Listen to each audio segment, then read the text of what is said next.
बहुत बहुत स्वागत आप सभी का क्लोजिंग कॉल्स में। तो एक शानदार तेजी का सेशन आपको देखने को मिल रहा है। सुबह से ही आप एक गैप अप के साथ खुले और बैंक्स में तेजी बढ़ी। 600 पॉइंट्स तक बैंक निफ्टी में आपको गेन्स दिखे, यानी 1000 पॉइंट के जो फ्राइडे को इरोजन आया था उसका लगभग 60% तो बैंक निफ्टी में ऑलरेडी रिकवर भी हो गया। बैंक्स की इस तेजी में शुक्रवार को भी जो ड्रैग था वो बैंक्स ही थे और आज आप बढ़त भी आपको एचडीएफसी ट्विंस हो, इंडसइंड बैंक में सीआरओ के इस्तीफे के बाद की तेजी हो, बैंक्स में, फाइनेंस में बजाज ट्विंस को आप देखें और इनफैक्ट आप निफ्टी को भी देखें तो बैंक्स का एक अच्छा सपोर्ट मिला हुआ है। सारे सेक्टर्स में आपको ऑटो जैसे स्पेसेस अच्छे खासे परफॉर्म कर रहे हैं। इनफैक्ट निफ्टी तो 5 महीने के इंट्राडे हाई पर भी है और आज ही में कितने सारे स्टॉक्स हैं जिन्होंने 52 वीक हाई अपना इंट्राडे में टच किया है। स्ट्रेंथ अच्छी खासी आपको टाटा मोटर्स जैसे स्टॉक से भी देखने को मिल रही है और आपके पास कुछ दूसरे नेम्स जो है पीएसयू नेम्स में ओएनजीसी और पावर जैसे स्टॉक्स, पावर ग्रिड जैसे स्टॉक्स में भी तेजी के साथ मूव्स देखने को मिल रही हैं। एक बार डिम्पी से समझते हैं कि यहाँ पर अब ट्रेडर्स कौन से लेवल्स को आए करें। डिम्पी, आज हालांकि जो शुक्रवार को लेकर गया होता उसके लिए भी फायदा था, लेकिन आज बाजार ने मौका भी पूरा दिया। खुलने के बाद से बैंक निफ्टी के ट्रेडर्स को भी मौका मिला है, इंडिविजुअल स्टॉक्स को भी मौका मिला है। अब आप ये बताइए, हम ऑल टाइम हाई से 2-2.5% दूर है निफ्टी पर, क्या अब यहाँ से अब भी लॉन्ग के ट्रेड ही देखे जा रहे हैं या फिर थोड़ी बहुत ब्रीदिंग स्पेस आ सकती है? देखिए, आपका क्वेश्चन तो काफ़ी अच्छा है, लेकिन आप ये सोच के देखिए, रोलर कोस्टर राइड थी। आप शुक्रवार को हम ये डिस्कस कर रहे थे कि हम डेज लो पे बंद हो रहे हैं, एक दिन के अंदर 43,500, 43,000, 40,800, अगर बाजार 2 घंटे खुला रहता तो 40,000 भी तोड़ देते। तो आज मार्केट के अंदर जस्ट रिवर्स है, लेकिन वैसी आग नहीं लगी हुई जैसे गिरते समय लगी थी, वो एचडीएफसी की वजह से लगी हुई थी। लेकिन फिर भी ये मार्केट बुल्स का कितना फेवरेट है, इससे आप अंदाज़ा लगा सकते हैं कि एफआईएस ने कुछ खास अपनी होल्डिंग को कम नहीं किया, लेकिन उसके बाद बाजार क्या स्पीड से ऊपर आया।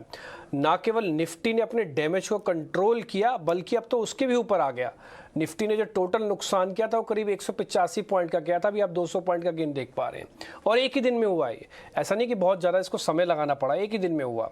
दूसरी इंपॉर्टेंट बात, अब निफ्टी के लिए वापस से वही 18,200, 18,000 के सपोर्ट एरिया हैं, जिसको इसने अच्छे से बचाया। अब वापस से इसके सपोर्ट है, चलने को ये 450, 500 तक भी जा सकता है, क्योंकि जो 1-2 दिन की जो उतार चढ़ाव हुआ मार्केट के अंदर, उसने काफ़ी हद तक दोनों तरह के लोगों को सावधान कर दिया। तो एक तरफ के लोग अब ज़रूर अपने अपने सौदों को तरफ काटना ज़रूर ध्यान देंगे। अब आते हैं इंडिया विक्स पे। इंडिया विक्स क्या बड़ा है साथ में? यस, फियर हल्का सा बड़ा है। ये वॉलिडिटी एक अलग बात है, लेकिन फियर अलग बात है। अमूमन इस तरह के मार्केट के अंदर जब 200 पॉइंट ऊपर निफ्टी हो तो विक्स बढ़ता नहीं है, लेकिन फिर भी ये बढ़ा हुआ है। बस ये पॉइंट आप नोट करके चलेगा कि बुरी खबरों का इम्पैक्ट ज़्यादा आएगा, बड़ी अच्छी खबरों का इम्पैक्ट थोड़ा कम होगा, क्योंकि मार्केट उसको पहले से डिस्काउंट करके बैठा है। एक और पॉइंट, निफ्टी के 50 में से 40 शेयरों में बढ़त है। इसका मतलब यह है कि आज न केवल इंडाइसिस, बल अगर आप एडवांस डिक्लाइन भी देखेंगे ना, वो भी निफ्टी का काफ़ी अच्छा है और फ्यूचर्स में भी काफ़ी अच्छा है। अमूमन एफआईएस का पैसा फ्यूचर्स वाले शेयर्स में आता है। 199 शेयर हैं करीब करीब फ्यूचर्स के अंदर, तो वहाँ पर काफ़ी हद तक वहाँ पे भी स्थिति आज ठीक है। पुट कॉल रेशियो क्या कह रही है? पुट कॉल रेशियो ये कहती है कि निफ्टी का बुल्स ग्रिप है, लेकिन बैंक निफ्टी थोड़ा वॉलेटाइल रहेगा। अभी बुल्स ग्रिप आना थोड़ा मुश्किल, अभी 1 के नीचे है स्लाइटली। एक और बात, अब आपको ना बड़े शेयर है इंडाइसिस को छोड़ के ना कुछ 4-5 नंबर्स को देखने होंगे जो मिड कैप कैटेगरी के आ रहे हैं, जैसे ल्यूपिन, आईजीएल, एसआरएफ, रेमंड, इनके नतीजे हैं कल। तो आपको इस समय इंडाइसिस का जो काम होना था, एक शेक करना था, फिर मेक करता है, फिर ब्रेक करता है। तो जो शेक करने वाला लेवल है वो मार्केट कंप्लीट कर चुका है, अब मेक और ब्रेक का समय है। इसलिए आप अब इंडाइसिस को छोड़ दीजिए, थोड़ा और पकने दीजिए, जब तक आप शेयर्स पे ज़्यादा ध्यान रखिए। ये ज़्यादा अच्छी रणनीति हो सकती है। और ख़ासकर एक चीज़ मैं एडवाइजरी के तौर पर कॉशियस नोट पर दूंगा कि अगर कोई भी ऑप्शंस ट्रेड करता है, कृपा करके या तो स्क्रीन ना छोड़िए, अगर स्क्रीन छोड़ के जाना पड़ता है तो स्टॉप लॉस लगा के जाइए बॉस। नहीं तो शुक्रवार को कॉल्स वालों की शामत थी, आज पुट्स वालों की शामत है। थोड़ा सा ध्यान रखिए, ऑप्शंस वाले तो खासकर। प्रियंका।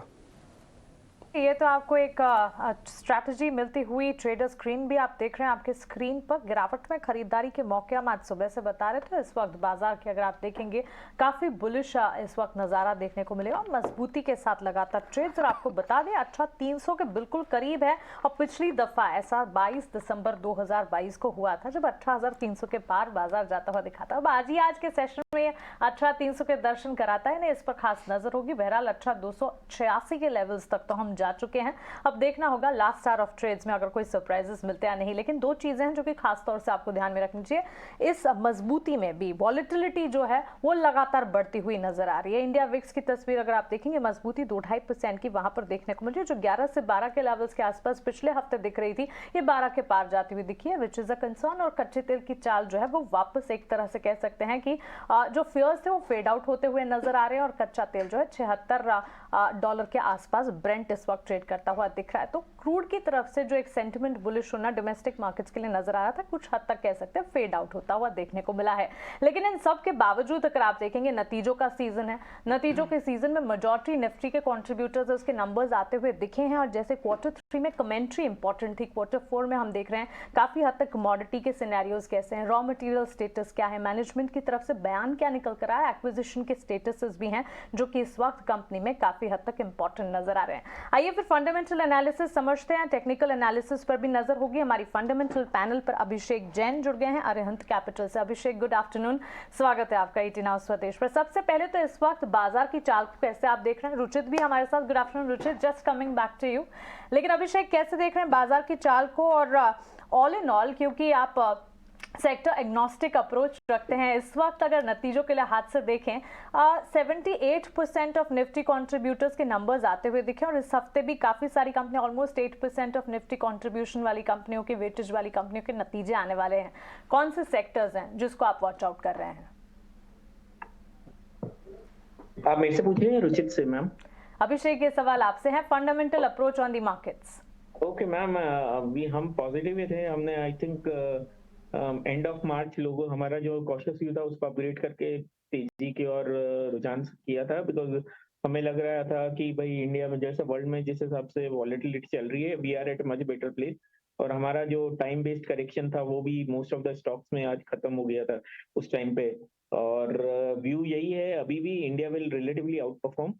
हाउएवर आपको स्टॉक स्पेसिफिक अपॉर्चुनिटी यहाँ पे अब देखना चाहिए। पहले आज से 1.5 महीने पहले आप पूछते तो आप कुछ भी लेते, पैसा बनता 90% स्टॉक्स में। अभी ये व्यू है कि थोड़ा आप देख के काम कीजिए, यहाँ से भी आपको पैसा बनाने का मौका मिलेगा।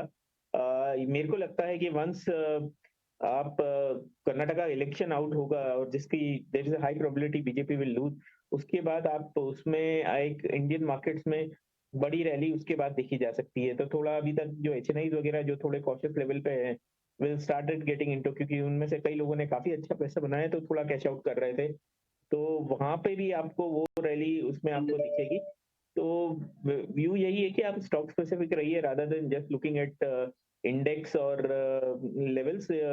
थोड़ा स्टॉक स्पेसिफिक व्यू बनाइए। रिजल्ट्स जहाँ पे अभी तक जो भी मोस्ट ऑफ द कंपनीज के आए, अपार्ट फ्रॉम आईटी, अब आईटी में भी शुरू के 2-3 को छोड़ के उम्मीद से बेहतर आए। सो मार्केट का जो फियर्स था कि भाई आईटी में भी देयर आर कंपनीज, तो some of the mid cap companies ने तो काफी अच्छा नंबर्स दिए हैं और इस कारण से स्टॉक में भी मूवमेंट आया है। बैंकिंग में हमारा व्यू ये है, अभी जैसे बैंकिंग में अभी ये लगता है कि हो सकता है एक और क्वार्टर के बाद आपको यहाँ पे जो ग्रोथ है वो टॉप आउट काइंड ऑफ रहेगा और एनआईएम्स वगैरह का थोड़ा एक्सपेंशन नहीं रहेगा, but there will be selective opportunities are there right now. और अगर आप ट्रेडर हैं तो थोड़ा लेवरेज कम रखिए एट दिस लेवल पे। ओके, ठीक है अभिषेक, गुड आफ्टरनून। आप ये बात आपने खुद ही टच बेस कर दी। इनफैक्ट मैं आपसे पूछने वाली थी कि आपने कॉर्पोरेट अर्निंग्स को कैसे एनालाइज किया।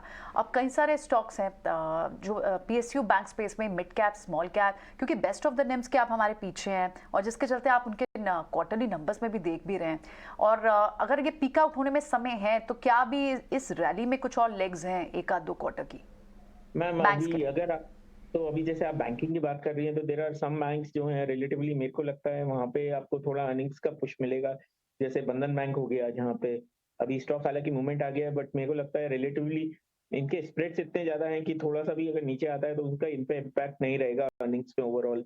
थोड़ा कुछ एनबीएफसीज हो गई जहाँ पे ऑलरेडी आपका इन्होंने अर्निंग्स में ऑलरेडी इसमें है, तो कुछ एनबीएफसीज मेरे को काफी इंटरेस्टिंग लगती है यहाँ पे, जहाँ पे एनआईएम्स आपके स्प्रेड्स काफी हैं। अभी हाउसिंग फाइनेंस कंपनी जो 250 बिप्स या 300 बिप्स बना रही है एनआईएम्स, उनके लिए ये प्रॉफिट बनाना बहुत मुश्किल रहेगा, but there are companies which will do well. Metals में काफी अच्छी अपॉर्चुनिटी है, अगर आपका ये क्वार्टर भी थोड़ा वीक निकल, जैसे टाटा स्टील के नंबर उम्मीद से काफी बेहतर थे, मेरे को लगता है डोमेस्टिक प्लेयर्स जेएसडब्ल्यू स्टील और सेल के नंबर्स काफी अच्छे आएंगे, तो और इवन जिंदल स्टील के हो सकता है ये लेवल पे नहीं, बट डेफिनेटली ये 2-3 स्टॉक्स आप देख सकते हैं।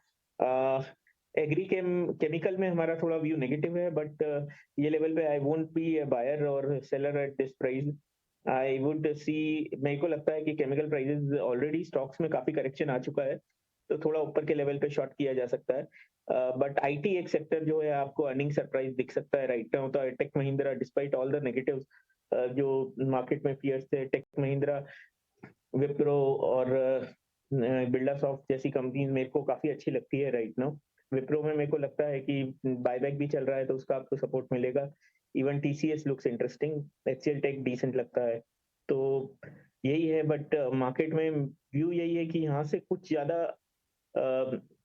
Downside at this point of time नहीं लगती है। मैं यही 17,800 का जो लेवल है उस पर काफी ज्यादा उस पर देखिए। Fundamentally I don't think so कि देयर इज अ बिग ऐसा कोई ट्रिगर दिख रहा है ग्लोबल लेवल्स पे या इंडिया के स्पेशली इंडिया स्पेसिफिक लेवल पे कि यहाँ पे कोई आपको मंदी दिखेगी।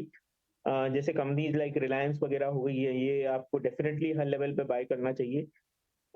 इंटरेस्ट रेट साइड में जो स्लो डाउन आ रहा था वो ऑलरेडी थोड़ा आ चुका है, बट अभी भी एसेट क्वालिटीज वगैरह जो भी है बैंकिंग वगैरह में एक मेक इन इंडिया थीम्स हम काफी पॉजिटिव हैं। हमें लगता है कि ये एक जो थीम है नेक्स्ट 1 से 2 साल काफी और चलेगी और आगे भी चलेगी।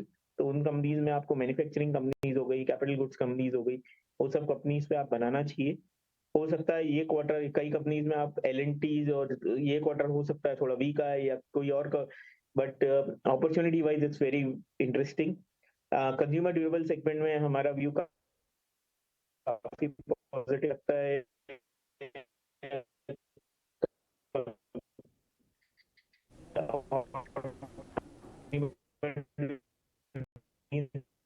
आपकी आवाज़ अभिषेक एक बार वापस हम कनेक्ट करने की कोशिश करते हैं। थोड़ा सा आवाज़ आपकी अभी ख़राब आ रही थी, लेकिन आपने सेक्टर्स और सेक्टर से जुड़े हुए शेयर्स के जो नाम लिए ना, ये काफ़ी इंटरेस्टिंग है। इसको हम आगे भी चर्चा करेंगे आपसे।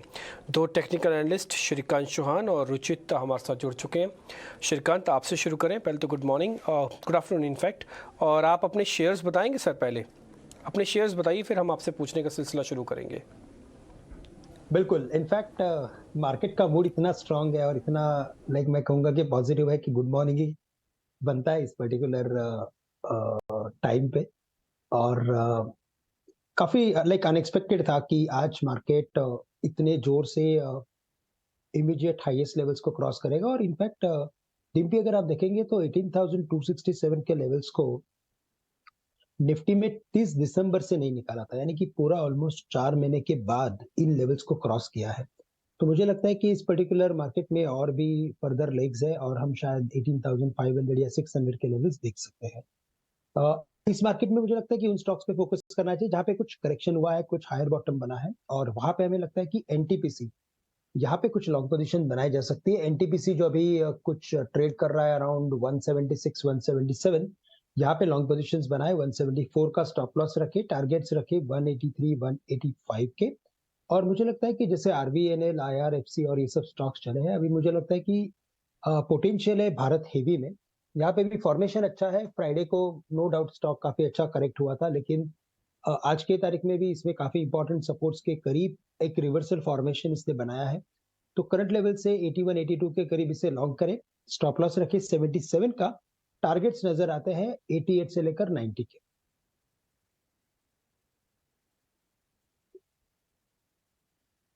नोटिस कर लिए। बीएचएल तो काफ़ी इंटरेस्टिंग स्टॉक है, पिछले हफ्ते भी काफ़ी चर्चा हुई है इसकी। आगे रुचित आपके पास आते हैं। रुचित, आपके ट्रेड कौन से हैं? बाइकॉल पावर ग्रिड में प्राइमरी ये जो थीम है पिछले 2 महीने से हम देख रहे हैं कि पीएसयू स्टॉक्स में काफी अच्छा मोमेंटम है। वो थीम अभी भी एक स्टॉक स्पेसिफिक मूव्स में कंटिन्यू है। पावर ग्रिड कंटिन्यूसली एक हाई टॉप हाई बॉटम का स्ट्रक्चर बना रहा है और डेली और मंथली जो मोमेंटम रीडिंग्स है वो काफी बुलिश हो गए हैं। सो यहाँ पे हमें लग रहा है कि अप ट्रेंड थोड़ा स्लो एंड ग्रेजुअल मूवर है, बट ये अप ट्रेंड आगे चल के कंटिन्यू रहेगा। तो करंट लेवल्स पे 240 के स्टॉप लॉस से मैं इसको खरीदारी करने की सलाह है मेरी 255 तक के टारगेट्स के लिए।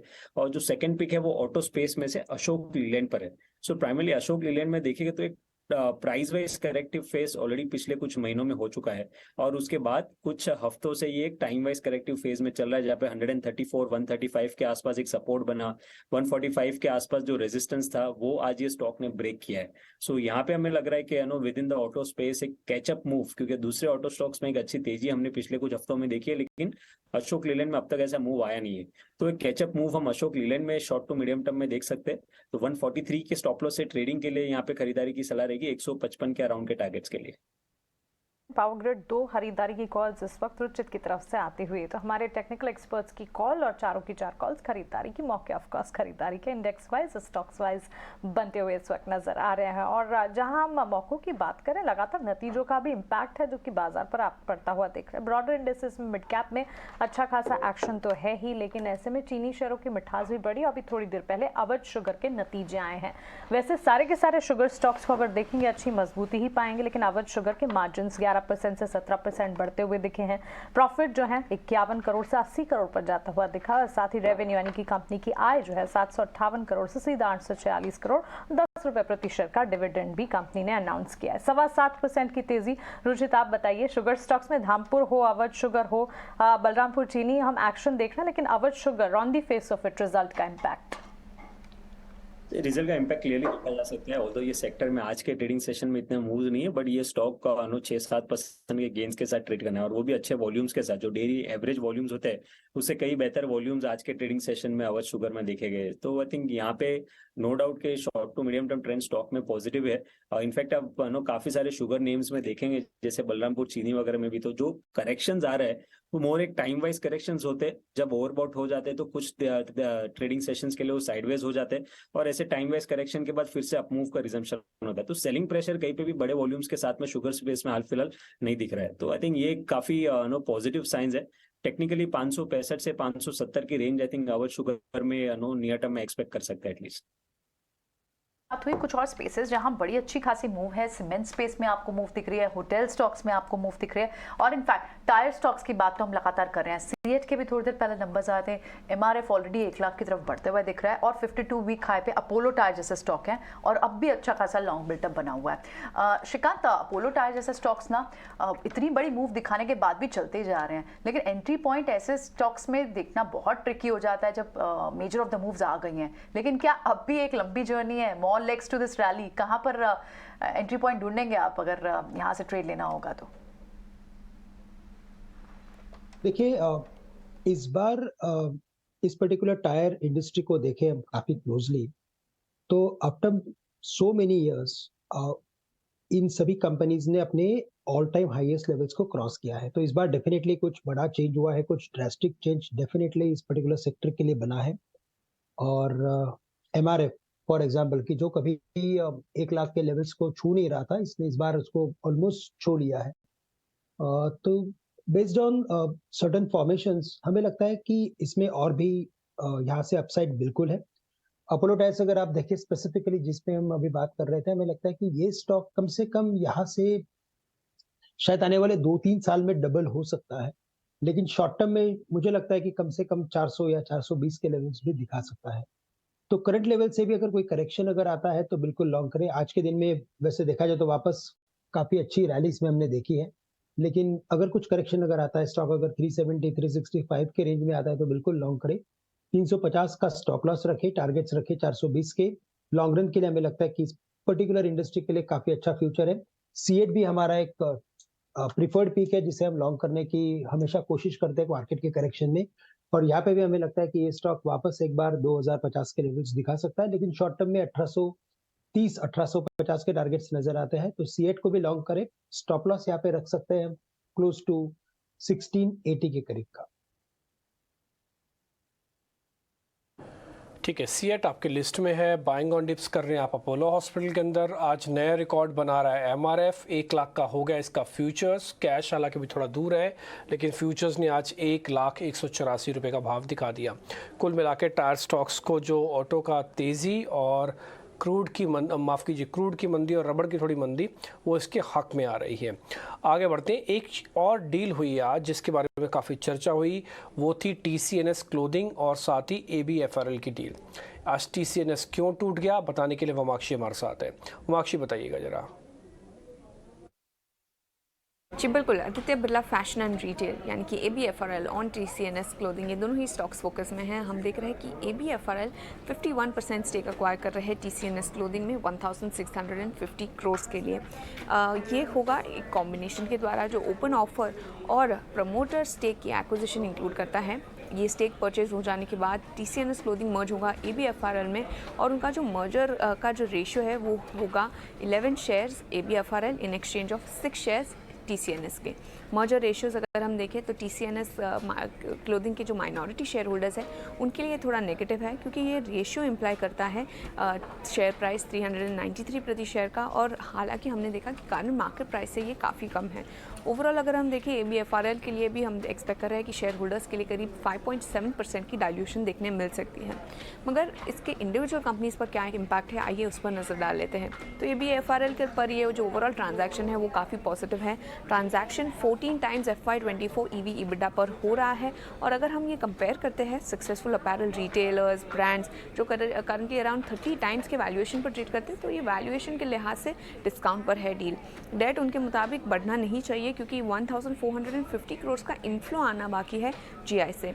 इसके अलावा अगर हम देखें TCNS क्लोथिंग के लिए, हालांकि ये नेगेटिव है क्योंकि वैल्यूएशन जो है वो डिस्काउंट पर है। माइनॉरिटी शेयर होल्डर्स पर भी अगर हम देखें तो वो बेटर ऑफ होंगे अगर वो अपने शेयर्स टेंडर करते हैं ओपन ऑफर में, और इनफैक्ट इम्प्लाइड मर्जर वैल्यू जो है 393 प्रति शेयर की, वो अगर हम देखें तो उनके 52 वीक लो के कंपैरिजन में भी करीब 7% नीचे हैं। तो ओवरऑल ये था टेक आदित्य बिरला और TCNS क्लोथिंग पर, और ये दोनों ही स्टॉक्स हम देख रहे हैं आज फोकस में हैं।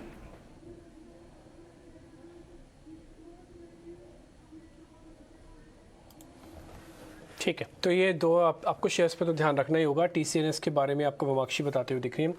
आगे बढ़ते हैं, अब एक दो जरा शेयर और पता कर लेते हैं। अभिषेक भी हमारे साथ है आज, फंडामेंटल हमको ये बता रहे हैं कि इससे मार्केट के अंदर क्या करना चाहिए। अभिषेक, ये जो क्रूड ओरिएंटेड स्टॉक्स हैं सारे के सारे टायर वाले हैं, उसमें काफ़ी हद तक जो ज़्यादा तेज़ रिएक्शन दे रहे हैं, और भी हैं बट उनका रिएक्शन उतना फास्ट नहीं तो नोटिस नहीं होते, जैसे पेंट वाली कंपनीज। तो आप पेंट, टायर, प्लास्टिक, इन सब पे कहाँ पे ज़्यादा बुलिश है, जो इसका रॉ मटेरियल क्रूड का हिस्सा ज़्यादा हो? हम देखेंगे सर, तो मोस्ट ऑफ द कंपनीज में जनरली जब भी रॉ मटेरियल में फॉल आता है, क्रूड में फॉल आता है, तो इम्पैक्ट 3 से 6 महीने के बाद आता है राइट नाउ। तो इसी कारण से अगर आप मार्केट का यही एक्सपेक्टेशन है कि ये एशियन पेंट्स जिसके नतीजे हैं ये क्वार्टर में, ऑब्वियसली इस क्वार्टर के नंबर्स में आपको 11 तारीख में हमारा भी ये व्यू है कि मार्जिन में थोड़ा सरप्राइज कर सकते हैं। ऑल्सो एस्ट्रल दूसरी कंपनीज हो गई, बालकृष्णा हो गई, ये सब कंपनीज के अभी नंबर्स आने बाकी हैं। तो ये सब कंपनीज हमारा व्यू है कि ये सब कंपनीज में आपको मार्जिन में थोड़ा अपसाइड मिलेगा। हालांकि एक चीज और देखनी है कि थोड़ा बहुत अभी प्राइजेस भी बॉटमिंग आउट प्रोसेस में चल रहा है राइट नाउ। तो आपको कम से कम 6 महीना तो कम से कम आपको हमें यही व्यू है कि अभी अगर प्राइजेस अगर लिमिटेड दायरे में रहती है तो कंपनीज जनरली जो इन्वेंट्री बनाती है Q4 वगैरह में, तो उसका थोड़ा बेनिफिट इनको मिलेगा। आप सभी सेक्टर्स में, यानी कि आप इंडिया में राइट नाउ आप देखेंगे तो यही नहीं, अगर आप जैसे कॉन्टेंट प्राइजेस नीचे हुए हैं तो जो वेल्सपन इंडिया के नतीजे आए थे वो भी काफी अच्छे थे। वेल्सपन ने भी काफी कॉल पे, यानी कि तो जो कंपनीज रॉ मटेरियल यूज कर रही हैं अभी वो बेनिफिट ले रही हैं। हालांकि डिमांड में थोड़ा इतना अभी भी तेजी नहीं है, बट इनका कंपनीज को बेनिफिट मिल रहा है, और आगे जाके मुझे यही लगता है कि सम ऑफ द कंपनीज कम से कम नेक्स्ट 6 से 9 महीने में should do very well. Even हम जो बात कर रहे थे कुछ कंज्यूमर ड्यूरेबल कंपनीज के, उन्होंने कोई प्राइस हाइक नहीं लिया है, और ना they are talking about this thing, और now they are talking about, कल जैसे ब्लू स्टार का कॉल था तो ब्लू स्टार ने वेरी क्लियरली बोला है कि यहाँ से भी वो मार्जिन एक्सपेंशन करेंगे। तो ओवरऑल बेसिस पे यही है कि राइट नाउ जो रॉ मटेरियल यूज करेंगी कंपनीज, उनके लिए नेक्स्ट 3 से 6 महीना काफी अच्छा रहना चाहिए।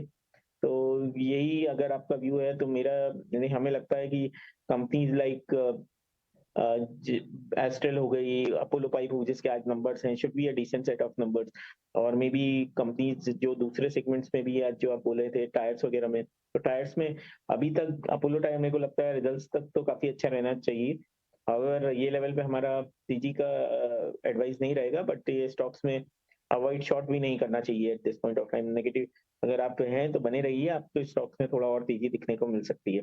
और सबसे बड़ी बात है कि यूरोप ओपनिंग अप हो रहा है राइट नाउ, तो कंपनीज जो हो अपोलो टायर हो गया या बालकृष्ण टायर्स, बालकृष्ण इंडस्ट्रीज हो गई, वो उनके लिए जो एक बहुत बड़ा बिजनेस वहां से आता है, वहां पे भी एक अपॉर्चुनिटी रहेगी। बिल्कुल, रॉ मटेरियल प्राइस सिनेरियोज और मार्जिन एक्सपेंशन के फ्रंट पर जो भी डेवलपमेंट्स हो रहे हैं इन कंपनियों के लिए पॉजिटिव नजर आएंगे।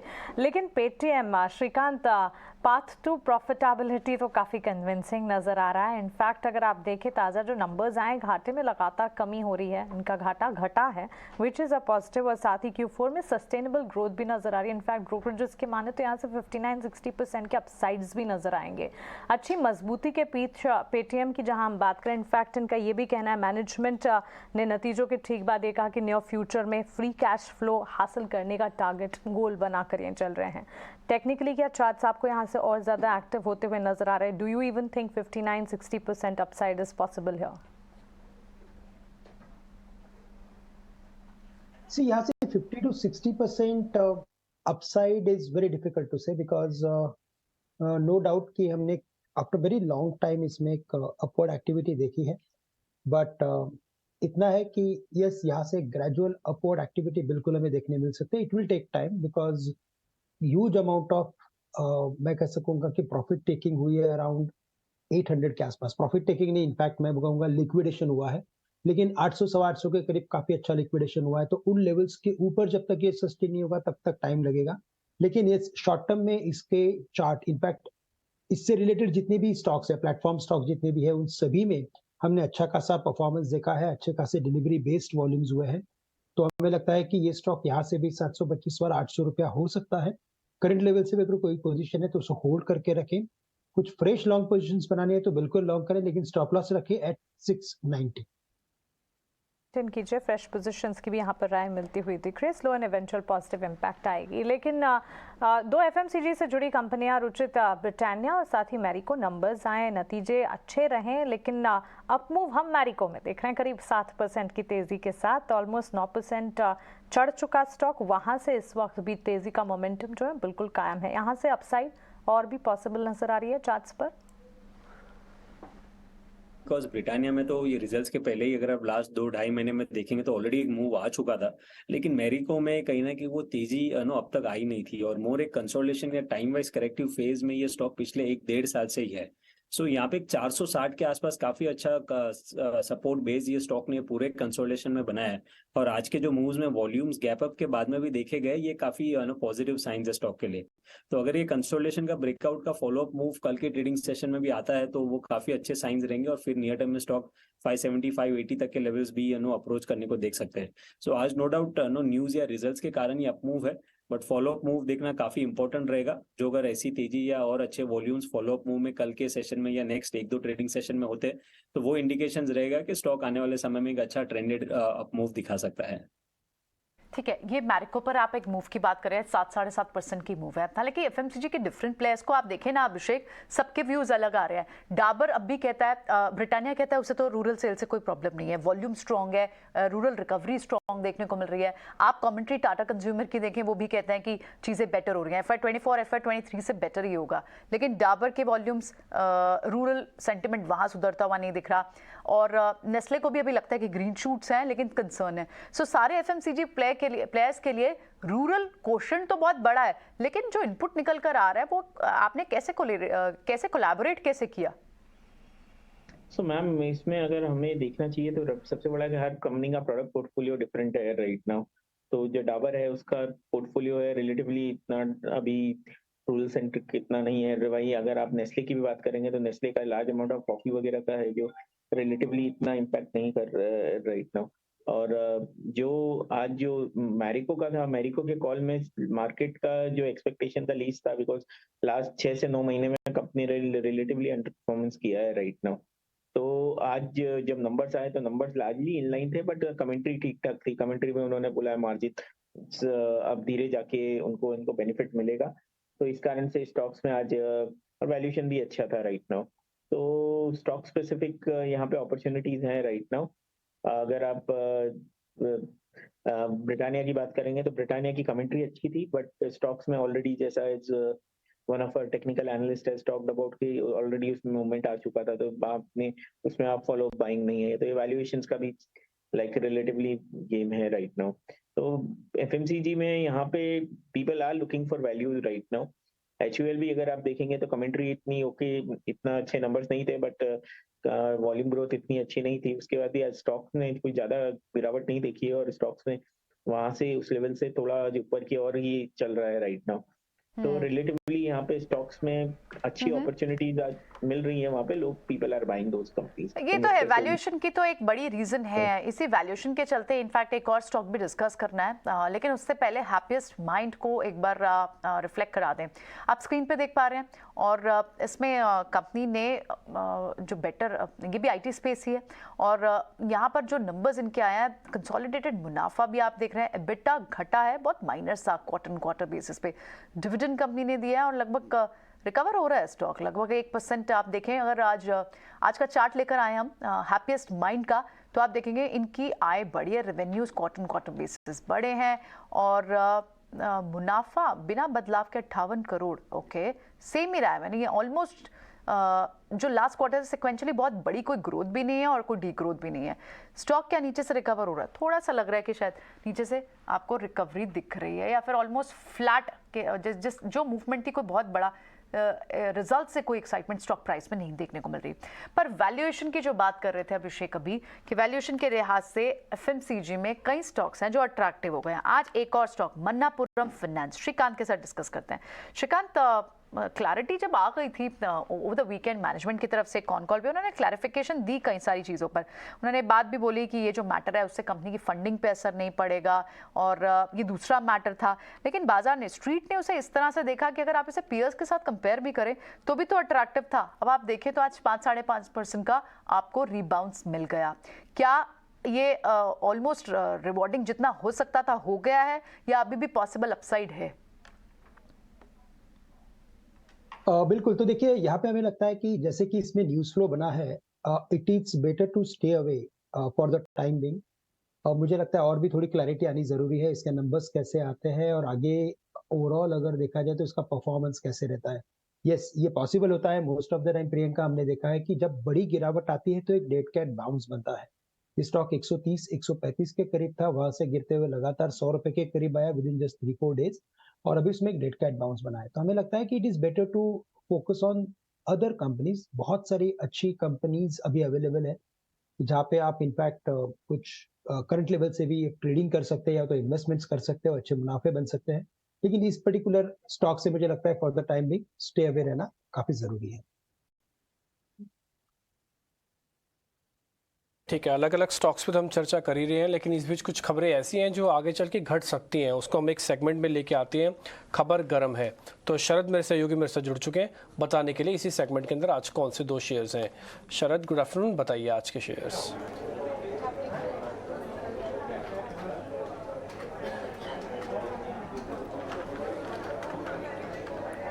ये शरद बताएं आप।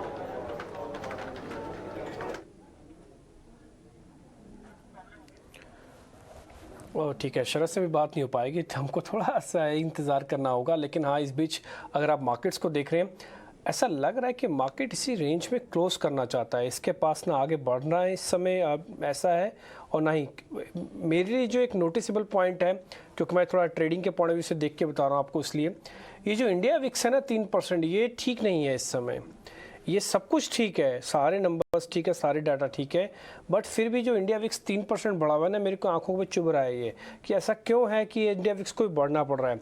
दूसरी बात, ऑप्शंस का जो एक स्पाइक होता है ना, वो परसेंटेज में 2-2, 250-300% का आ चुका है।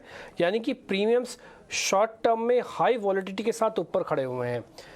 प्रीमियम्स की भी अपनी एक मर्यादा है। आप ठीक है 100% बढ़ा सकते हैं, 200% बढ़ा सकते हैं, 300% भी बढ़ा सकते हैं, 500% बढ़ जाता है। लेकिन ये एकदम से हाई प्रीमियम 2 दिन के अंदर आपको मिले कॉल्स और पुट में, तो ये शेक हुआ अच्छे से।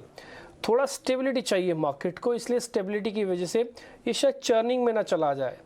तो थोड़ा सा मेरे को डाउट लग रहा है कि जो ऑप्शंस वाले सावधान रहें, जिनके हाई प्रीमियम्स पे कॉल्स या पुटें खरीदी गई हैं, वो थोड़ा देख के चलना अपना, नहीं तो ये आपको चर्न करते समय दोनों के प्रीमियम्स को ईट कर जाएगा। ना तो कॉल्स वालों को कुछ मिलेगा, ना ही पुट्स वालों को कुछ मिलेगा, और बाजार आप वहीं का वहीं खड़ा हुआ देखेंगे। खैर, शरद से हमारा वापस से संपर्क हो गया। शरद, बताएं आज के खबर गर्म वाले 2 शेयर्स। जी बिल्कुल, सबसे पहले जो है फोकस में रहेगा टाटा मोटर्स, और यहाँ पे जो है हमें इंफॉर्मेशन गैदर हो रही है कि जो ईवी डील होने वाले, जो उनकी ईवी आर्म है, उनके जो वैल्यूएशंस हैं वो रीज़नेबल हो सकते हैं, रीज़नेबल लेवल्स पे देखने मिल सकते हैं, जो लास्ट डील का प्रीमियम पे जो वैल्यूएशंस देखने मिले थे। लेकिन अब लास्ट डील क्या हुआ था वो बताता हूँ मैं। अक्टूबर 2021 को जो है लगभग $1 बिलियन रेज़ किए थे। अब 2 बड़े एंटिटी से रेज़ किए थे, एक TPG था और दूसरा जो था वो ADQ था। वो बेसिकली अबू धाबी का इन्वेस्टमेंट व्हीकल है। तो इसके कारण जो है आपके अक्टूबर 2021 में इनका जो वैल्यूएशन आया था वो ऑलमोस्ट $9.1 बिलियन आया था टाटा मोटर्स की ईवी आर्म को लेके। एंड ऑफ कोर्स जनवरी में खबर आई थी कि कैपिटल रेज होने वाली है और एक हायर वैल्यूएशन पे होगी। लगभग कैलकुलेशन के हिसाब से $10.9 बिलियन आ रही थी, जहाँ पे 600 से $650 मिलियन रेज करने की बात चल रही थी। अब जो है वैल्यूएशन जो है थोड़ी सी रीजनेबल हो सकती है आगे जाते हुए, और इंटरेस्ट भी आ रहा है, पेंशन फंड से आ रहा है, सोवरेन फंड से आ रहा है, और एक इम्पॉर्टेंट आती है इम्पैक्ट फंड, उससे भी आ रहा है। और अगर देखा जाए तो टाटा मोटर्स जो है लगभग 80% market share electric PV industry में रखती है। और अभी रिसेंटली जो है EV सेगमेंट में जो है प्राइस वॉर्स भी स्टार्ट हो गए हैं। जैसे MG ने भी जो है अपनी EV कार निकाली है जो 10 लाख के नीचे है। तो इस पर ज़रूर आप फोकस रखिएगा टाटा मोटर्स पे। दूसरा स्टॉक फोकस में रहेगा महिंद्रा लाइफस्पेस डेवलपर्स, और यहाँ पे जो है DI में जो है बाइंग से देखने मिली है। DI में स्पेशली एक लॉन्ग ओनली फंड ने जो है पोजीशन लिया है। इसके अलावा जो है रिपोर्ट्स आ रही है, ग्राउंड में हमारी बात हुई कि जो उनकी कांदिवली प्रोजेक्ट है वो एक्सपेक्टेड है कि जल्दी लॉन्च देखने मिल सकता है, स्पेशली फर्स्ट क्वार्टर FY24 में। और अगर टेक्निकली भी बात करें स्टॉक की, तो आज 50 और 100 DMA के ऊपर महिंद्रा लाइफस्पेस डेवलपर्स ट्रेड कर रहा है। तो ये दोनों स्टॉक जो है हमारे रडार में है खबर गर्म है सेगमेंट में। और याद रखिए, जब भी आप कोई इन्वेस्टमेंट करें तो आपके फाइनेंशियल एडवाइज़र वित्तीय सलाहकार से ज़रूर पूछें। शुक्रिया शरद आपका ये शेयर्स बताने के लिए और स्टैंडर्ड डिस्क्लोजर भी देने के लिए। तो टाटा मोटर्स और महिंद्रा लाइफ दोनों स्टॉक्स पर नजर रहें। दोनों स्टॉक्स में अच्छा पॉजिटिव रिएक्शन भी नजर आ रहा है। Of course business expansion Mahindra life space में लगातार जो कि देखने को मिल रहा है, पिछले क्वार्टर के रिजल्ट्स भी हैं और साथ ही कलेक्शन के डेटा। लेकिन Srikanth, Tata motors EV deal इस बार जो खबर आ रही है सूत्रों के हवाले से है कि ईवी डील जो पिछली हुई थी उससे काफी अट्रैक्टिव नजर आ सकती है। फंड रेजिंग सोवरेन फंड से भी नजर आ रहे हैं। और इलेक्ट्रिक PV अगर सेगमेंट की बात करूँ, मोस्ट 80% का मार्केट शेयर तो है ही, करीब 4-5% की तेजी। देखिए फंडामेंटल्स काफी सारे पॉजिटिव हैं। टेक्निकली भी क्या चार्ट्स ये यहाँ से और ज्यादा पॉजिटिव अपसाइड मोमेंटम नजर आ सकता है? बिल्कुल, तो मुझे लगता है टाटा मोटर्स में एक काफी अच्छा टेक्निकल फॉर्मेशन भी बना है। फंडामेंटली भी अगर देखें तो न्यूज़ फ्लो काफी स्ट्रांग होते जा रहे हैं। And after very long time ऐसा हो रहा है कि जब यानी कि 1-1.5 साल के बाद हमें ऐसा देखने मिल रहा है कि प्राइस के साथ-साथ प्राइस यानी कि फंडामेंटल्स को फॉलो कर रही है और प्राइस कंसिस्टेंटली ऊपर जा रही है। आज का ब्रेकआउट और overall performance of last few weeks, मुझे लगता है कि ये स्टॉक कम से कम 550 के लेवल्स के करीब जा रहा है, जो उसके प्रीवियस ऑलमोस्ट हाईएस्ट लेवल्स थे, उन्हीं लेवल्स के करीब जाते हुए दिखेगा। करंट लेवल से मुझे लगता है कि अगर कोई लॉन्ग पोजीशंस बनानी है पोजिशनल बेसिस पे तो बिल्कुल बनाई जा सकती है। बाय ऑन डिप्स की स्ट्रेटेजी रखें, यानी कि 500 पे खरीदे, थोड़ा और अगर करेक्शन अगर आता है तो 490 या 480 के करीब खरीदे और 475 का स्टॉप लॉस रखें। लेकिन हमें लगता है कि 550 के टारगेट से बिल्कुल दिखा सकता है। मोटर्स में करंट लेवल से भी और ज्यादा अपसाइड और नई पोजीशंस, एक्जिस्टिंग पोजीशंस पर तो बिल्कुल बने रहने की राय। लेकिन एक और टाटा ग्रुप का स्टॉक टाटा एलेक्सी, रुचित, काफी इंटरेस्टिंग चार्ट इस वक्त नजर आ रहे हैं और काफी समय बाद ऐसा लग रहा है कि 200 एक्सपोनेंशियल मूविंग एवरेज के पार क्लोज होने की कोशिश कर एक शार्प अप मूव इस वक्त टाटा एलेक्सी में 6780 के लेवल्स पर। चार्ट से एक बार रीड कीजिए प्लीज। शॉर्ट टर्म चार्ट्स पे थोड़ा मोमेंटम और पॉजिटिव टर्न हुआ है, क्योंकि स्टॉक ने काफी समय बाद अपना 20 EMA के ऊपर भी एक अच्छा सस्टेनेबल मूव दिखा है। और प्राइमरली इंपॉर्टेंटली जो पिछले हफ्ते में वॉल्यूम्स स्टॉक में हुए थे इस प्राइस अप मूव में, वो उसके डेली एवरेज जो वॉल्यूम्स होते हैं उससे कई बेहतर वॉल्यूम से ये प्राइस अप मूव रिसेंटली देखा गया है।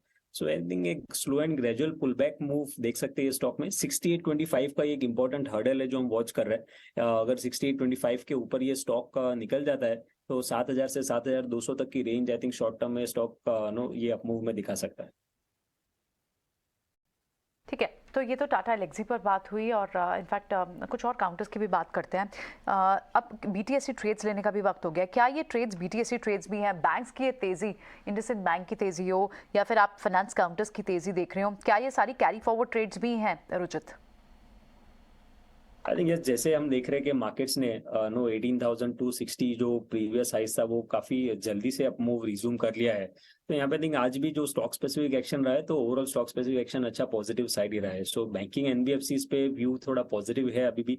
इसके अलावा मैं कहूंगा कि फार्मा स्पेस भी आई थिंक एक ऐसा सेक्टर रहेगा जहाँ पे अगर आप बीटीएसटी पर्सपेक्टिव से देख रहे हैं तो एक अच्छा मूव आप कल के ट्रेडिंग सेशन में फार्मा, चुनिंदा ऑटो है, ये सब स्टॉक्स में आते हुए देख सकते हैं। With in the pharma stocks Glenmark pharma मेरे हिसाब से one of the best trended phase में है जहाँ पे प्राइस वाइज करेक्टिव फेज पूरा हो चुका है। अब छोटे मोटे भी करेक्शंस बीच बीच में आ रहे हैं तो वहां पे हम लो लेवल से बाइंग इंटरेस्ट स्टॉक में दिख रहे हैं। तो हमें लग रहा है कि बीटीएसटी पर्सपेक्टिव से बैंकिंग एनबीएफसीज तो ले जा सकते ही है, साथ में चुनिंदा फार्मा और ऑटो नेम्स भी देखने चाहिए जहाँ पे एक अच्छी मोमेंटम कल के ट्रेडिंग सेशन में भी रह सकती है। एक ट्रेड और लगता है कि शायद बीटीएसटी अभी इसमें तो जारी रह सकती है और वो है इंडिगो का स्टॉक, क्योंकि लगातार जिसका फायदा हो रहा है वो इंडिगो है और किसका नुकसान है? गोफर्स का। गोफर्स पर इनफैक्ट अब आप एक और न्यूज़ भी देख रहे हैं, इंडिगो के ट्रेड को भी डिस्कस करते हैं, लेकिन इस पर जो लेटेस्ट अपडेट आ रहा है कि डीजीसीए ने अभी 15 दिनों के अंदर जवाब मांगा है गोफर से। एनसीएलटी में मैटर ऑलरेडी चला गया है, उन पर कई सारी बातों का जवाब मांगा कि वो रिज्यूम कब कर सकते हैं, जो पैसेंजर फंसे हुए हैं उनके पैसे कैसे रिफंड होंगे, ये तमाम तरह की बातें चल रही हैं। इनफैक्ट गोफर्स के इस पूरे फियास्को पर जो जिस तरह का सिनेरियो प्रॉफिटेबल होता चला जा रहा है वो इंडिगो के लिए है, और इसके बाद गोफर्स के जो पायलट है वहां पर भी बड़ा अपडेट आ रहा है। लगातार वहां पर गोफर्स के जो पायलट्स हैं वो दूसरी जगहों पर अप्लाई कर रहे हैं और उन्हें जल्द नौकरियां भी मिल रही हैं। एक्चुअली ये सुमित से समझ लेते हैं। सुमित हम तक ये पूरी डिटेल लेकर आए हैं। पहले समीर है हमारे साथ और फिर हमारे साथ सुमित चतुर्वेदी भी होंगे, दोनों लोग होंगे। दो बड़ी खबर है, हमारे दोनों रिपोर्टर्स इसे एक्सटेंसिवली कवर भी कर रहे हैं। पहले समीर से समझते हैं। समीर, डीजीसीए ने अभी जो 15 दिन के लिए जो जवाब मांगा है वो कौन कौन से मैटर्स पर मांगा है? क्या कोई बुकिंग को लेकर कब बुकिंग खुल सकती है, इस पर कोई क्लैरिटी भी मिल सकती है? जी बिल्कुल, डीजीसीए एविएशन रेगुलेटर ने गो फर्स्ट को शो कॉज नोटिस जारी किया है और 15 दिन के भीतर जवाब मांगा है। शो कॉज नोटिस जारी करके ये पूछा गया है कि आप सेफ और रिलायबल फ्लाइट ऑपरेशंस क्यों नहीं कर पा रहे हैं और उसके पीछे की क्या बड़ी वजह है। इसके साथ ही साथ अगर आपके सामने समस्याएं थी, दिक्कतें थी, तो आपने उसको वक्त रहते सामने क्यों नहीं रखा।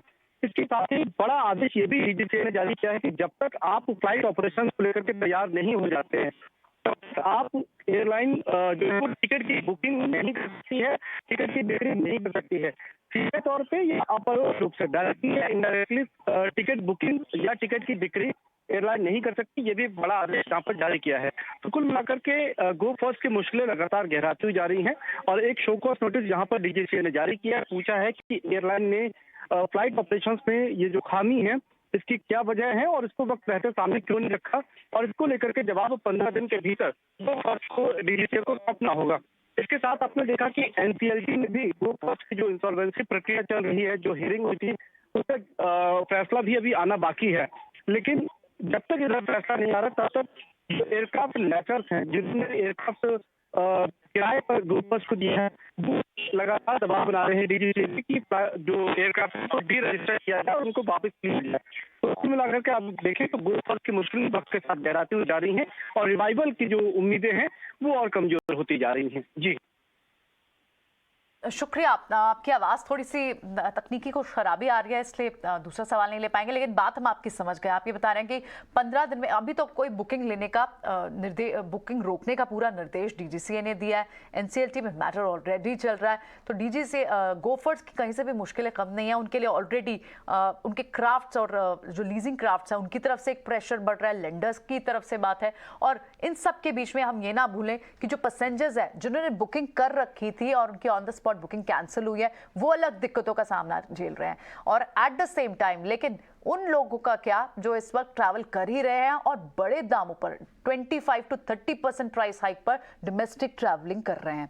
ऐसे ही एक स्टॉक को जो सबसे ज्यादा फायदा होता जा रहा है, श्रीकांत, अब भी BTST है ना इंडिगो?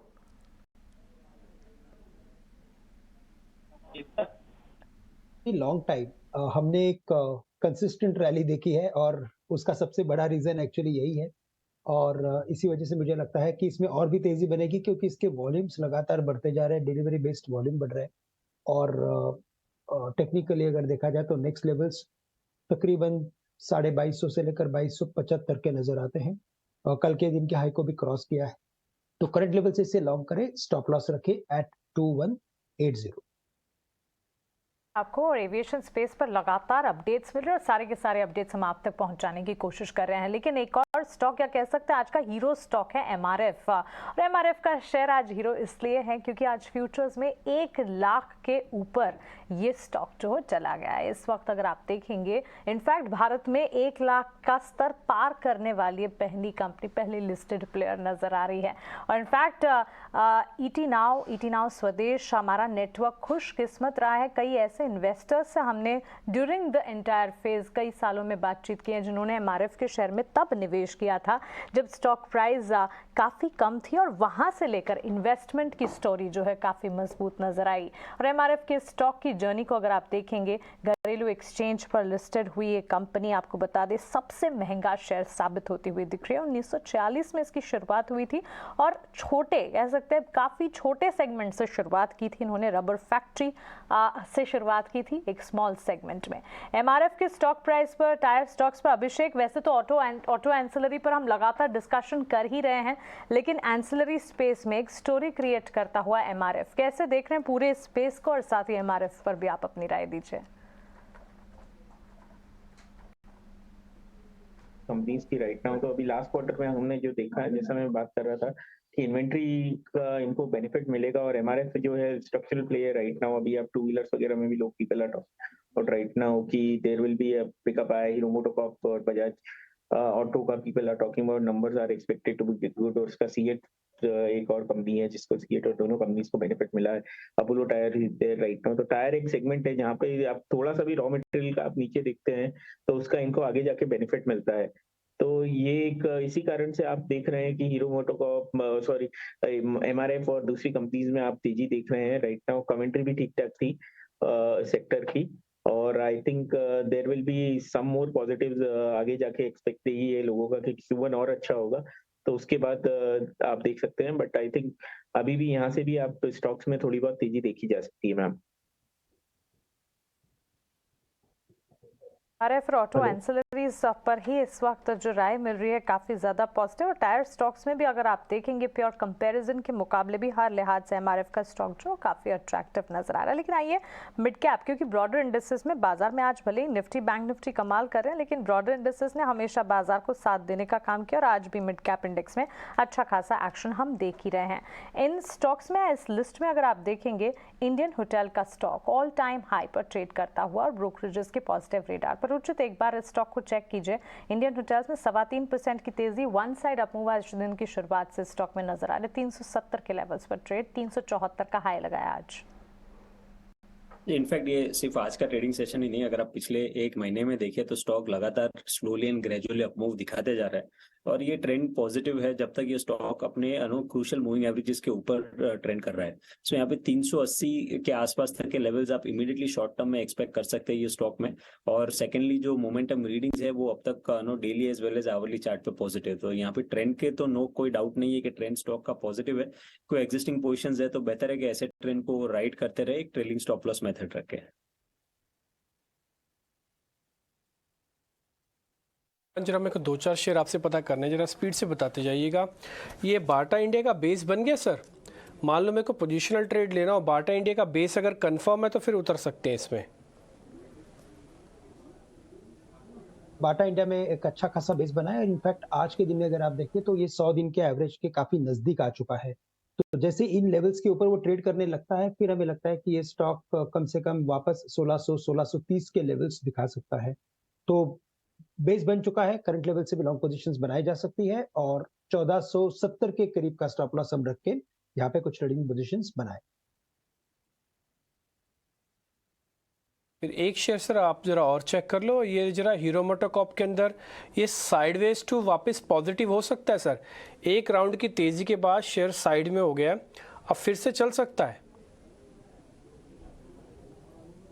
बिल्कुल डिम्पी, अगर इसके भी चार्ट को देखें तो इसने आफ्टर वेरी लॉन्ग टाइम एक हायर बॉटम फॉर्मेशन बनाया है और मार्केट के साथ जो एक इसमें अंडर परफॉर्मेंस हमेशा आता था वो नहीं था इस बार उसमें आउट परफॉर्मेंस बना है और फॉर्मेशन देखते हुए ऐसा लग रहा है कि इसमें वी शेप रिकवरी बन सकती है और ग्रेजुअली हमें लगता है कि स्टॉक 2800 के लेवल्स तक जा सकता है। करंट लेवल से अगर कोई भी करेक्शन आता है तो लॉन्ग करे। आई थिंक अभी 2500 के नीचे जाना काफी मुश्किल हो जाएगा, तो 2500 का स्टॉप लॉस कंसीडर करें और 2700 और 2800 इन दो टारगेट्स के लिए लॉन्ग पोजीशंस बना सकते हैं। स्टॉक्स उस स्पेस से हैं जो अच्छे खासी मूव के साथ है, जो चल रहे हैं आज। इनफैक्ट आज मेटल्स में आपको स्टील और एल्यूमिनियम काउंटर्स भी वापस आते हुए दिखे, लेकिन मेटल्स की ये मूव कितनी सस्टेन करेगी? शॉर्ट कवरिंग आपको दिख रही है रुचित वेदांता में, एल्यूमिनियम काउंटर्स में, चलिए वेदांता हो, नेशनल एल्यूमिनियम हो, क्या आप इन्हें कैरी फॉरवर्ड ट्रेड देख रहे हैं? स्पेसिफिकली वेदांता को यस कैरी फॉरवर्ड किया जा सकता है क्योंकि लास्ट 2 हफ्तों से स्टॉक एक कंसोलिडेशन फेज में जिसमें 273 274 के आसपास स्टॉक ने एक अच्छा सपोर्ट फिलहाल बनाया है। इवन आज के ट्रेडिंग सेशन में देखेंगे तो उसी सपोर्ट के आसपास 274 के आसपास का लो बना है, तो जब तक ये रेंज से कोई ब्रेकडाउन नहीं आता तब तक कनो ज्यादा डाउनसाइड एक्सपेक्ट नहीं कर रहा है। हालांकि बड़ी तेजी भी इमीडिएटली ऐसे कोई साइंस नहीं है कि आपको कोई बड़े मूव्स मिलेंगे, बट एटलीस्ट कोई पोजीशन अगर आपने बनाए रखे हो तो 1-2 दिन के ट्रेडिंग सेशन के पर्सपेक्टिव से सडनली लेके जा सकता है। Higher end of the range 285 286 है, जिसके ऊपर जब भी निकलेगा स्टॉक तो फिर अच्छा ब्रेकआउट स्टॉक में देखने मिलेगा। जो दूसरे स्टॉक्स है और मिड कैप स्पेस से स्पेशली बात करते हैं आज, क्योंकि आदित्य बिरला और टीसीएस इस डील के चलते, अब टीसीएस में तो 20% की गिरावट थी, आदित्य बिरला भी इनफैक्ट बाजार को डील जिस मर्जर रेशो के साथ हुई है वो फेवरेबल टीसीएस के लिए नहीं है, लेकिन आदित्य बिरला के लिए तो ये वैल्यूएशन अच्छी थी क्योंकि उसे सस्ते में डील मिल रही थी, लेकिन उसके बावजूद भी एक बार के लिए रिकवर हुआ स्टॉक और उसके बाद फिर फर्दर प्रेशर आ गया। आदित्य बिरला, श्रीकांत, कैसे इसे ट्रेड करना चाहिए? प्रेशर जो दिख रहा है अभी, क्या ये एक्यूमुलेशन के लिए इसे इस तरह से देखना चाहिए या फिर अभी शॉर्ट ट्रेड ही बनते हैं?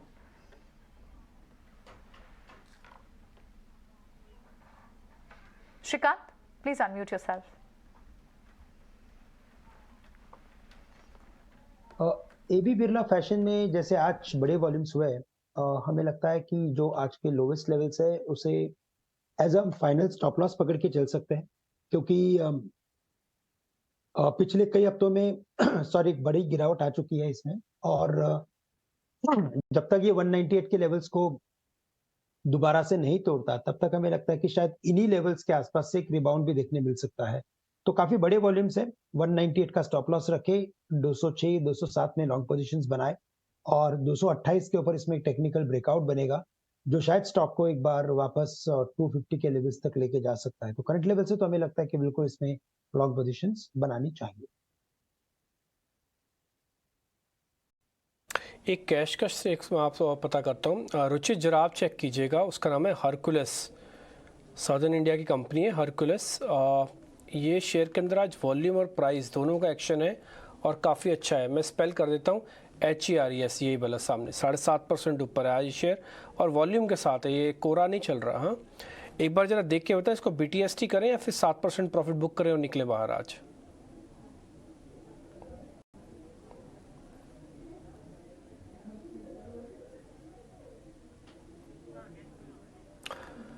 ओह, आज ऐसा क्यों हो रहा है कि जिस गैस से हम पूछ रहे हो बार बार फ्रीज हो रहा है? PCR पहले आप तो एक जरा चेक कर लो कि गैस प्रॉपरली आ रहे हैं या नहीं आ रहे हैं। अगर वो फ्रीज हो रहे हैं तो आप सही नाम बताएं।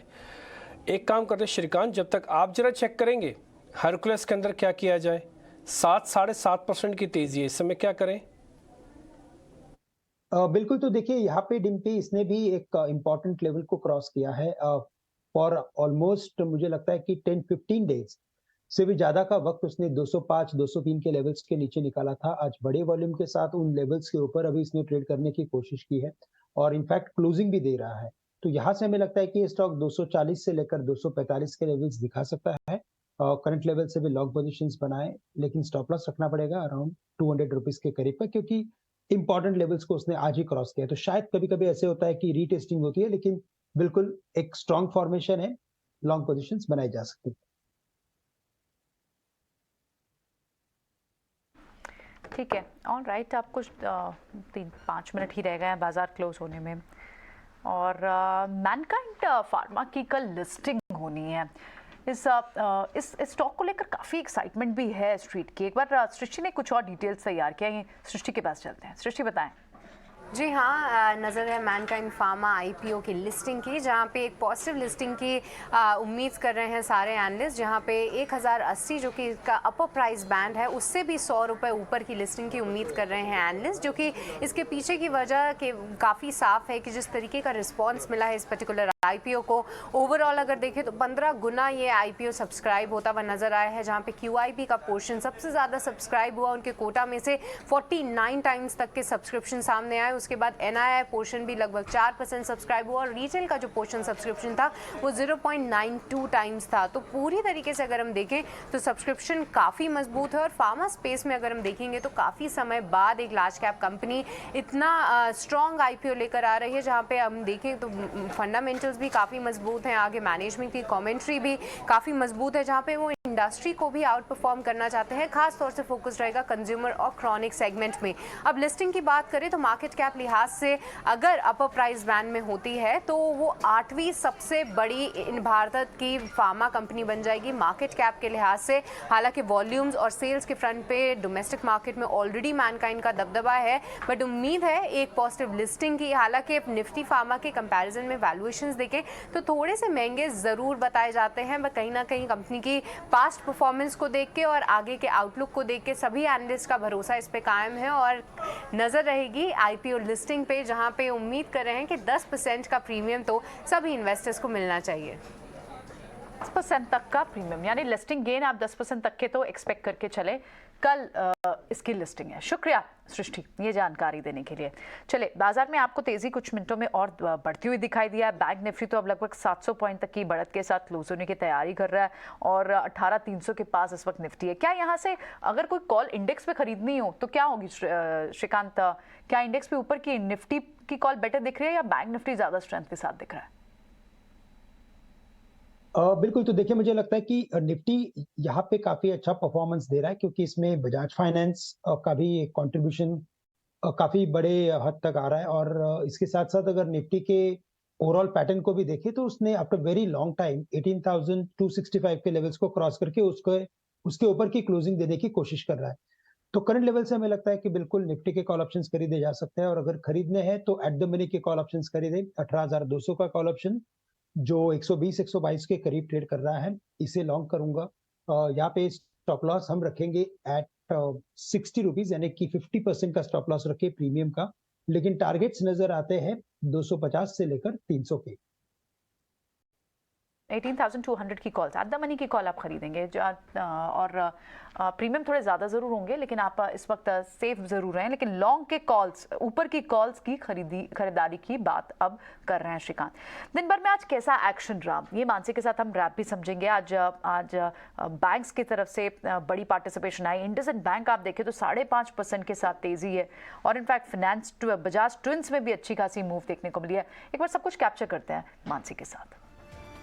बिल्कुल, तो outstanding start to the week कह सकते हैं। बड़े अच्छे नोट पर हफ्ते की शुरुआत हुई, और इनफैक्ट अगर आप देखेंगे 18,300 के बिल्कुल नज़दीक जाकर निफ्टी इस वक्त क्लोजिंग दिखा रहा है, और क्लियरली बैंक निफ्टी में भी हमने देखा करीब 700 अंकों की मजबूती के साथ मजबूत एक्शन।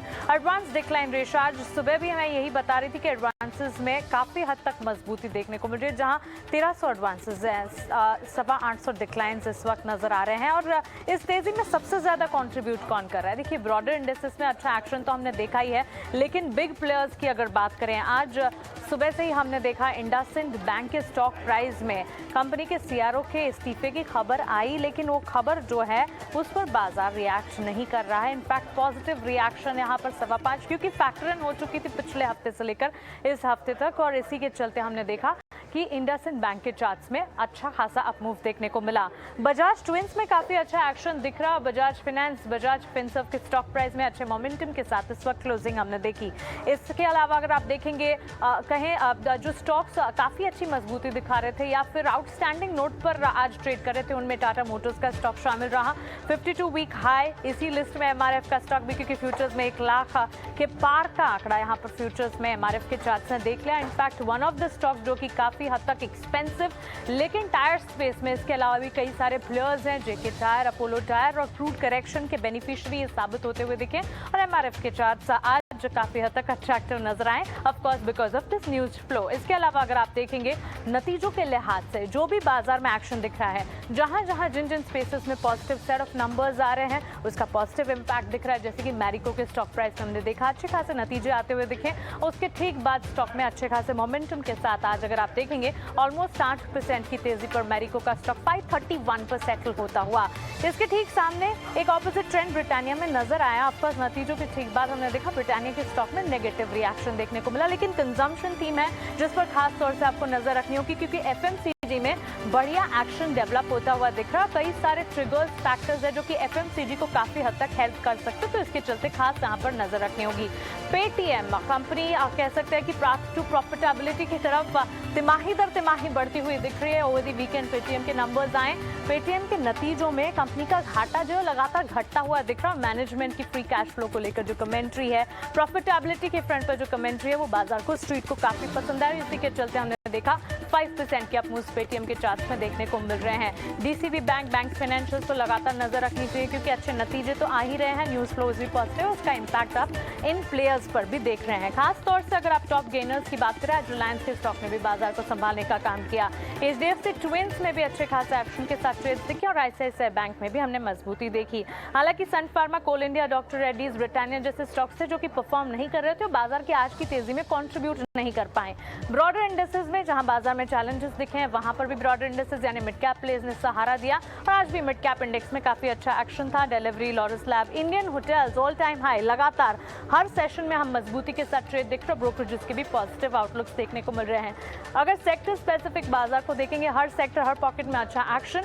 डिफेंसिव्स, फार्मा स्पेस को छोड़ दीजिए, इसके अलावा अच्छे खासे एक्शन के साथ हफ्ते की शुरुआत और फाइनल क्लोजिंग आपकी स्क्रीन पर 18,264 के लेवल्स पर निफ्टी करीब 200 अंकों की तेजी के साथ। बैंक निफ्टी में मजबूती के साथ ट्रेड्स क्लोज होते हुए 43,284 के स्तर, 600 अंकों की मजबूती और 61,764 के लेवल्स पर 700 पॉइंट्स अप मूव के साथ इस वक्त हम देख रहे हैं सेंसेक्स में भी क्लोजिंग पॉजिटिव नोट पर होती हुई। श्रीकांत रुचित, आपका शुक्रिया हमारे साथ जुड़ने के लिए और बाजार पर इस हेल्दी एक्शन पैक सेशन में हमारा साथ निभाने के लिए। चलिए क्लोजिंग कॉल्स को हम यहीं समेट रहे हैं, लेकिन खबरों का सिलसिला ईटी नाउ स्वदेश पर लगातार जारी है।